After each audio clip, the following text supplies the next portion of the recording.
God, I want to be a blouseless Lolita right now. Hi everybody, welcome back. It's Justine. Today, we are gonna be talking about indie Lolita brands and or Taobao Lolita brands, or I think people count that as indie, but whatever.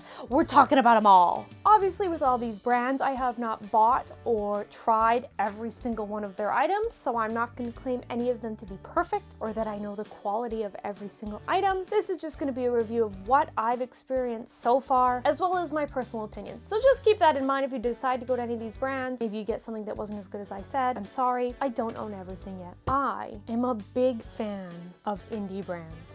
Love them. Love them. Do I have some big branded items in my wardrobe as well? Yes, I do. But I don't always want to spend $400 on a dress, you know? So, indie brands are the beautiful halfway point that I live in most often. I wanted to share some of those brands today because there are a lot out there, so maybe you have a few you shop on but didn't know these ones existed. Maybe you're a brand new Lolita and need some tips to find some cheaper brands because you're not ready to spend an angelic pretty level of price, which is totally valid. And as well, I think it's just nice to celebrate some of these brands. They do a lot of really good work, and I think it's quite a shame that people still sometimes only put Taobao as the brand when really, they have a brand name. That's the shopping service. I think they deserve to have their brand name said. That's just me personally. But today, they get to be said in my video. So let's get going. So up first, we have the brand Milo Forest, which is on Taobao. I have two different items from this brand. I have my Pride and Prejudice JSK, which is deeply important to me, and I still can't believe there was a Pride and Prejudice line of clothes. Oh my God, I want to get the rest of the colors and the blouse, but either way, digress, moving on. I also have their kind of Sleeping Beauty skirt, which I haven't worn yet. I'm not very good at skirts in Lolita. I'm hoping to step my game up soon. I love this brand so far because they've had beautiful prints that are very crisp, very nice looking on the skirts, and both items have just been really high quality. They're very thick, they've got layers, they're lined, there's lots of beautiful detailing and lace, and there's a corsetting. I think they make beautiful, wonderful products, and they are not too expensive at all. I think it's actually on the lower end of some of these indie brands I'm going to mention today, but definitely higher quality in my opinion. I would definitely love to purchase from them again, as mentioned by the fact that I want the rest of the Pride and Prejudice set, and they're very easy to get from. They are direct from Taobao, obviously. Very easy, you just need a shipping service. I use Yorubai, have since I started Lolita, very happy with them. I also acquired the skirt on Binner, which is a very cheap resale company, so you can try them. So very easy to acquire, very cheap for what you get. I am incredibly happy with Milo Forest. Thank you. Number two in my favorite indie brands is long ears and sharp ears. Now, I only have one set from them. It is a few items within it, but still just one. But oh my God, is it a set? This is the company that did the fairy-esque JSK that I got, as well as all the accessories that kind of go with it. I saw these advertised and I immediately fell in love. I knew I absolutely had to have this dress, and oh my God, was it worth it. They make amazing products. It has so many layers, there's so much detail, it is all very high quality. I haven't had, a single thing fall off or cause me problems with it yet.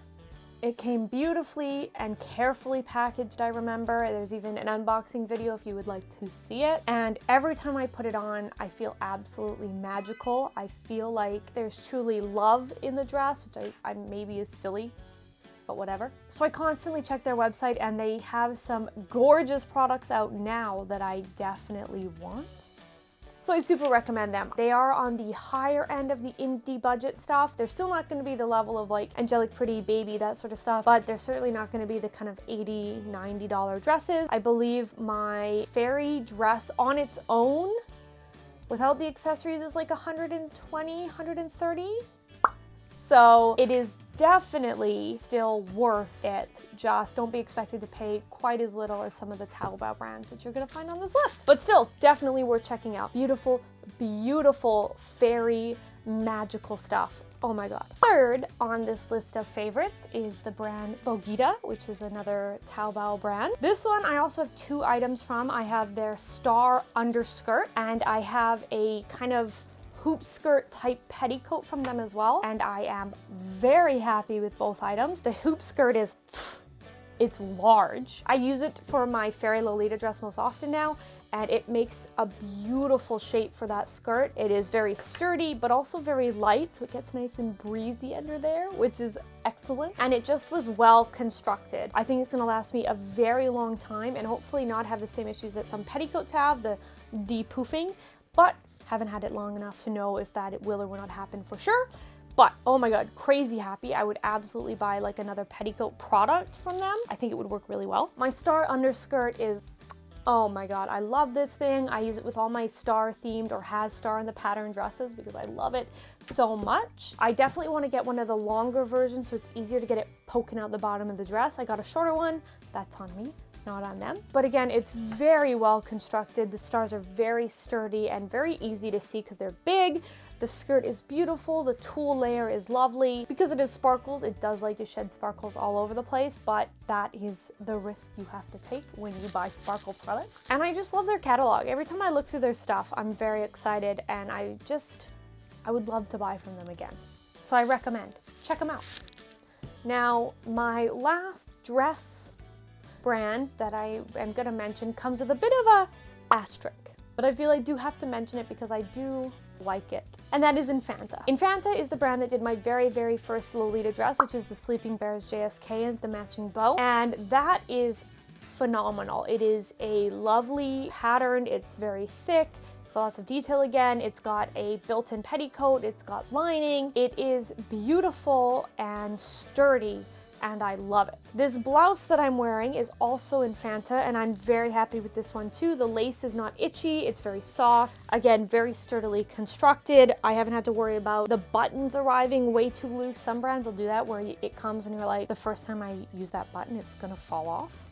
This one did not have that issue. It's not too see-through right in the front under here, although obviously you can't tell as I'm wearing the dress. The collar is big and beautiful, so again, an amazing item that I'm very, very happy with. The tiny asterisk comes from this dress, also Infanta. I'm actually wearing completely off-brand today. Didn't plan that, but here we are. This dress is not terrible. It is very comfy. It has full back shirring, which fits a lot of people, adjustable straps, and the lace on it is very thick and sturdy. I don't feel like it is just gonna like fray away. I think that's lovely. The print is crisp. All of that is great. On the flip side of it, it does not have lining. It's pretty thin compared to the other ones. And all in all, it is a very basic JSK construction. There's really not anything fancy to it. It is what it is. So it is not a bad dress, but there is definitely a difference in quality with Infanta. And the way to tell is honestly, I think the price. This JSK with the bow cost me like 40 bucks on Lace Market. And that's like not buying secondhand, it's like a seller on Lace Market, I guess. But anyways, 40 bucks. So I knew I was not getting the Ritz of dresses. The blouse and my Sleeping Bears JSK were a little higher price point, not too much higher. It's still not obscene, like under 100 bucks, I'd say, but were higher, so they are of better quality. The logic makes sense. So be prepared that if you do buy stuff that is on the cheaper end of the price range with Infanta, it is going to be cheaper in quality. Not bad quality. This is still like, it's not shiny. It looks good. It's sturdy. I've worn it a couple times and there's nothing bad about it. You just will not get stuff that is as nice or as detailed or as interestingly constructed if you're paying the $40 versus say closer to a $100 price point. But it is still not a crazy expensive brand. I am happy with everything I've gotten from them, so I would still recommend it. Just keep that in mind as you're looking at the prices. It will really reflect in what you receive, which honestly will be the same for all brands. A Taobao ND brand that I personally love for tights is Ruby Rabbit. I have like 50 million tights from them. Okay, it's like more like 5, but still. I love them all. They have lots of different patterns, lots of different colors. They also have different like thickness levels. I have some that are very, very thick, great and amazing for winter, and I have some that are a little more sheer, a little thinner, great for summer and for very different looks. So they've got lots to choose from and they're all extremely reasonably priced. You can buy like a bajillion of them all at once if you wanted. I've been super happy with them. Most of my like star tights have come from Ruby Rabbit, to be honest with you. I keep going back to get more. They're all also great sized. I know I personally don't have any angelic pretty tights, but a lot of people find that they're small. They say one size, but they're actually quite small, and the print either stretches out or it doesn't comfortably sit up on their hips, things like that. The Ruby Rabbit sizes are actually fantastic as long as you get the size you should be in. I super recommend it if you just need some filler tights for your wardrobe. Obviously, you're not looking for very specific like prints that exactly match what you have. They're gonna do you wonders. Love me some Ruby Rabbit. For shoes, this is actually a pretty well-known brand. I feel like everybody already knows it, but whatever, I'm gonna mention it because it's great. I will say it wrong though, I'm sorry, I'm sure. Infanta, with little like apostrophes in places. A Taobao brand that has a huge selection of shoes with a huge selection of sizes that do not cost $1 million. Chef's kiss. I personally, unfortunately, generally can't fit angelic pretty shoes. Even the large size is just not happening. And also, I don't think I've seen them put out new shoes in a very long time. I also haven't been looking, but you know, I don't hear anything about new shoes. And they're very expensive, which is fine. I know a lot of people love to have angelic pretty head to toe, and I support that. I just don't need that in my life. So I prefer places like Infanta, and actually, my shoes today are from them. And they're beautiful. Also, you can see my socks. Amazing. This is a beautiful image I'm making for you guys. Hope you enjoy it. My socks today are from them. I have several pairs. They're all, I mean, as comfortable as Lolita shoes can be. They don't pinch. They're just, you know, not sneakers. But they stand the test of time. So far, I've had no pleather cracking or any real serious issues. They're all very sturdy when they come. I haven't had any problems with the snaps or the buckles. And like I said, they just have almost anything you can think of that you need in a shoe. They probably have. I feel like the last time I was there, they had like 25 search pages. I don't know. I do recommend them. If you're looking for shoes in your size that are cute, they'll have them. I got decently sized feet, especially compared to like Asian sizes. So chances are they'll have your size. Fingers crossed. Now that I've said that, I'm panicking.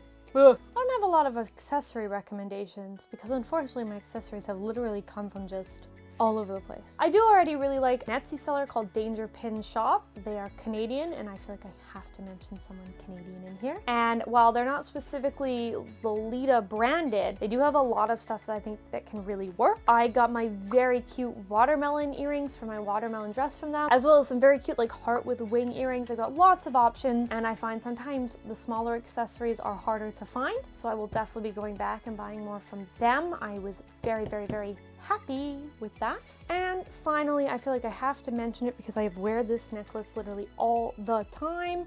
This is from Cat Tea Party, another Taobao brand. I don't have actually, I think, anything else, or at max one other thing from them. So obviously I'm not an expert, but this is very cute. It was very cheap, and it's decently sturdy, especially considering what I paid for it. So I would very happily go back and check out more of their accessories and get more, especially as in my video I mentioned, I am struggling with Lolita bracelets. But yeah, I think they would definitely be worth your effort to check out. They are not crazy expensive whatsoever, and it's cute. Look at that. I love this little bow. It's so cute. And that is all of my indie brands for today. I didn't want this video to be too long. I don't know why, because I've definitely put out 30-minute videos, but whatever. And I wanted to have enough that you guys could check out a variety but not be overwhelmed with the selections. So if you would like to hear more indie brands that I have purchased from and have been very happy with, please let me know. I'd be happy to put them in. I didn't do any of the big names that everybody kind of already knows, except for Infanta, but otherwise, like, you know, things like Lady Sloth, that sort of stuff, because they are recognized. But I'd be happy to talk about those ones in a next video because I have purchased from bigger indie brands. And also I may just make another in the future because I feel like it, because I continue to buy from more and more indie brands and I find more and more ones that I love. I like having a balance of big brand and indie brand in my closet. I think it offers some really nice variety. I know some people are like angelic pretty pure or baby pure or exclusively indie, and that's totally cool. I just like too many things to box myself into one area. I have to be all over the place. It's who I am. If you have a favorite indie band that you already purchased from, please go ahead and leave it in the comments below. I would love to check it out and maybe purchase from it one day. As I said, I am always looking for new ones, and sometimes all of a sudden I'll just see a dress that I love and I just need in my life, and it's from a brand that I never looked at before. So it's worth it. Thank you so much for watching today, everybody. I will see you in the next video. Bye!